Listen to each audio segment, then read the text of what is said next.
Hi, I'm Nia Hinson. And I'm Jenna Landgraf, and we're here with Miami Television News. Today, we're very excited to be able to speak with Emmy Award-winning co-anchor of ABC News Nightline, Juju Chang. Thank you so much for being here with us today. My pleasure, absolutely. So what role would you say your upbringing and your background played in you becoming a journalist? Well, I didn't really realize it growing up, but I was sort of a poor immigrant child, right? And I didn't really understand what that meant because I thought my life was peachy keen. I saw my father being treated shabbily because he had a heavy accent. I sort of felt like we were other in many ways. And I think I see the world still through those eyes when I cover stories about migrants on the border in Texas or femicide in Honduras or all manner of stories. And I think it really got me into journalism in the sense that I wanted to give voice to the powerless. I wanted to tell stories of those in slightly marginalized communities. And these weren't the words that I used, 30 years ago, but now I understand that, all of those stories strung together was profoundly affected by who I was when I was a kid. Yeah, and so going off that, would you say that it was harder for you to move up and become a more well-known journalist as opposed to other people? I don't think it was that I was held back because necessarily I was a woman or a woman of color. I do know that I broke barriers when I became one of the few Asian Americans in network television. I think that it had as much to do with being a woman than it had to do with being Asian. And I think some of it was because I was given certain stories, the female stories, or, when I became a working mom, it was sort of a different kind of mommy track type of stories. And so that to me was limiting in a way because this was 20 years ago, right? When it wasn't sort of as progressive as it is now. Yeah. And so is there any specific event that you can recall that was like that aha moment for you that you just knew you wanted to be a journalist? Weirdly, I was in eighth grade, and the Iran hostages had been released after hundreds of days in captivity, and it had captivated the American public. In fact, it gave birth to my show, to Nightline. And when they were released, there was something that sort of exploded in me, and I literally went out and jumped on my 10-speed bike, and I rode around the neighborhood going, "The hostages are free! The hostages are free!" Literally. And I thought, if I'm not a town crier by nature, I don't know what I am. And I think that is what a reporter wants to do. She wants to tell the world what just happened.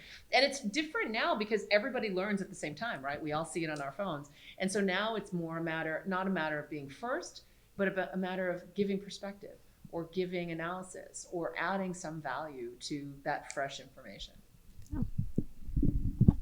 And so speaking kind of on, your experience during your childhood, and we know that you got your start as an entry-level desk assistant for ABC. And so what important steps did you take to move further up in ABC from that entry-level position?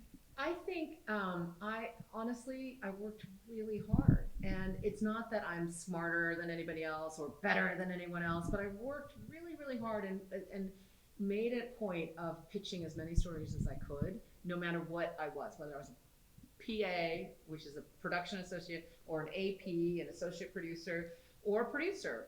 And ultimately, I think I didn't take no for an answer. And so I kept pitching and kept going. But the other thing that I think strategically I did was I made sure I didn't stay in any job long enough for the learning curve to flatten, right? So I was always a little bit scared, right? I was always learning a little something. And now I've been in my job as a co-anchor of Nightline for longer than just about any job that I've been in. But I've gotten to a point where I still feel like I'm growing. I still feel like I've enhanced my role in the sense that I mentor younger people and get a tremendous amount of satisfaction out of that. Not something I would have predicted 20 years ago, right?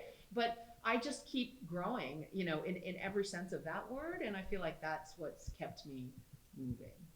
And so in terms of growing through the positions that you've had, would that be advice that you would offer for, maybe more inexperienced journalists? Absolutely. I mean, don't be afraid to try something that scares you. That would be one piece of advice. The other is don't think that a job is beneath you because, literally when I first started out, I had a college degree, newly minted, and I was literally making coffee and making copies. And I was running around, but I was absorbing everything around me. And I think that is an important part of how young people get ahead, because you know you got to keep it humble, as so many pop stars say out there. Obviously, you've covered a lot of important topics as a journalist throughout your career, one of those topics being the concerning rise in violence of Asian Americans. When that issue first came to light, what was your initial reaction? And would you say that it has enough coverage in the news today? Well, I think that the coverage has died down, and I think that's both good and bad. It's bad because I think the hate, especially the online hate, continues, and incidents of violence continue. But I also worry sometimes that we like some of these violent images go viral, and it doesn't really add to the conversation. It only is like, the sensation factor, right? I think for me, it was really a powerful example of how othering somebody else, dehumanizing somebody else, can be weaponized. Because it was during COVID that the pandemic was blamed on Asian Americans. So then people were literally attacked on the streets, even though they weren't even Chinese, even though they weren't even, had nothing to do with, even though logically we all know that this Asian person didn't cause COVID, they were literally being attacked on the streets. And so it just, to me, illustrated how dangerous weaponizing a rhetoric can be, how dangerous fear weaponized can be, and how we all need to take steps. Because the other part about it is that it's not like a bunch of rational people went out and started attacking Asian Americans. A lot of times it was disordered, people who were going through mental health breaks, people who had other disturbing things in their background. But what is it about a disordered mind in our culture that sees Asian Americans as a victim, that sees them as somebody that they can, act out on, right? And so that is the larger question of our culture. Like, what is it? And in my talk tonight, I talk about everything from the history of the Chinese Exclusion Act to the fact that Japanese Americans were interned during the war. And this is a history that didn't just bubble up overnight. It's been there for a long time. Asian Americans have been seen as the perpetual foreigner in this country. The whole, like, where are you from? It's like, well, I'm from California, but like, no, where are you really from? Like, that is the perpetual othering and the perpetual foreignizing of Asian Americans. And so that's something that we're all beginning to sort of grapple with. And so, speaking on like the reporting that you do on these, various hate crimes, what do you think is the hardest part about covering those topics, specifically hate crimes and the violence that comes with them?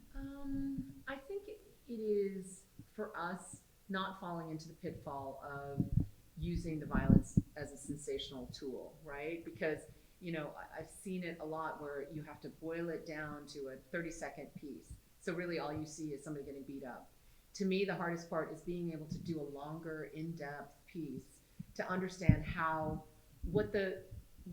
this intersects with poverty, how this intersects with stereotypes and racism, how this intersects with so many other issues and ails, and how do we move beyond the victimhood into something that's constructive, into something that involves building something instead of just knocking it down. I definitely agree. And so would you say that your lecture tonight is kind of inspired by, almost not like changing the narrative, but making it so that you can kind of like move past the sensationalism of these hate crimes? Totally, absolutely. And really getting at the root causes of it, and getting a sense of, to me, allyship is important. I talk about the fact that for women, so many of the advancements came from male allies, right? And for different groups of communities of color, we are in this conversation right now where, it's a racial reckoning in our country, right? And we need white allies, we need African American allies, we need Hispanic American allies, we need allies from all corners to come together to understand that this is a common threat, this threat of, marginalizing communities, scapegoating them, because we also saw adjacent to the anti-Asian hate was anti-Semitism, right? And adjacent to that was anti-LGBTQ hate, and adjacent to that. And so this is as long as we can connect those dots and see that this isn't just one community that's being targeted, but it's so many communities, and that only when we lock arms and talk together about these ills can we really take some steps to work against it. Yeah. So you kind of touched on this, but what are you hoping people will get out of coming to your lecture series tonight? Oh, that's such a good question. I think it's really about understanding that we're all human, right? And that we have so much more in common than we have apart.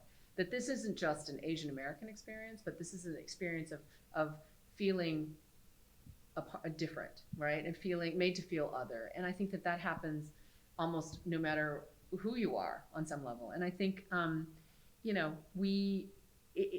these kinds of roots of hatred are just right under the surface. And that's the other part of it that I want people to understand, is that we really need to be vigilant against all of it, to be able to sort of come to a better place. Absolutely, yeah. And if you went back 30 years ago and saw yourself where you are today, would that surprise you? Would that shock It you? would shock me. I would be like, you are a hot mess. I don't even know what you're thinking. Yeah, I mean, 30 years ago, when I was literally sitting in your chair, I had a vague idea that maybe I would go and be a local news anchor, right? And I think I've just sort of followed my gut, and did what I needed to do to get to where I was, to the next place and to the next place. And one of my, I refer to Oprah as my spirit animal often, but I've interviewed her multiple times, and she once said, famously, you have to do what you have to do until you can do what you love to do. And I think I've managed to get to a place where I love what I do.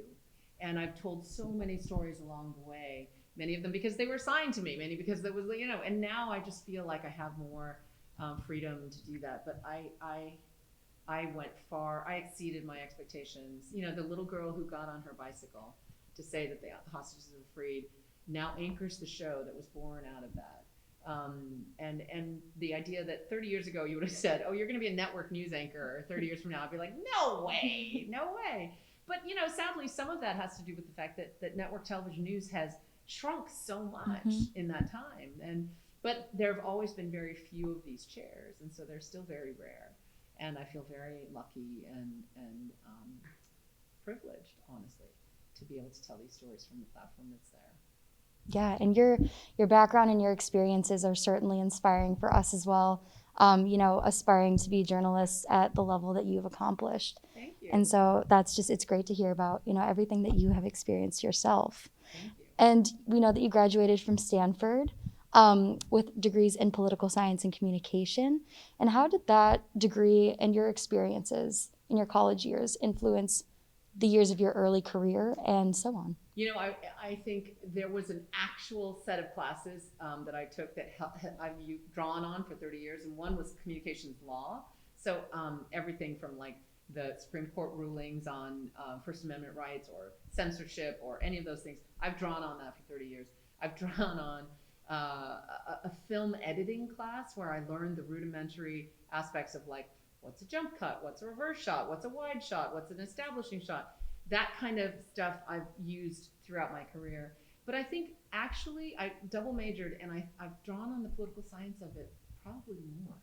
And I think that's telling too, because I think that so many journalists, journalism in and of itself is more of a vocation, and so learning on the job is what you do often as a journalist. But the political science of it, the economics major or the history major or the English major who learns how to write, all of those majors can be, twins of journalism majors, to craft you into a better storyteller, because that's at the end of the day what we are. We tell nonfiction stories, and to learn how to do those well takes a lot of perspective and know-how. And whether it's a history degree or a biology degree, because gosh knows we've covered more about COVID and medical science than I have anything else in the last year and a half. Any one of those other areas of expertise only enhances your storytelling. Well, thank you so much for speaking with us today, Ms. Chang. You're so We really welcome. appreciate everything that you shared with us. And we're looking forward to hearing more about your lecture tonight. It sounds very exciting. So. Well, I'm pleased to meet you both. Good luck to you so both. much. Thank you. And you are far less of a hot mess than I was. We appreciate that. All right. Well, I'm Jenna Landgraf.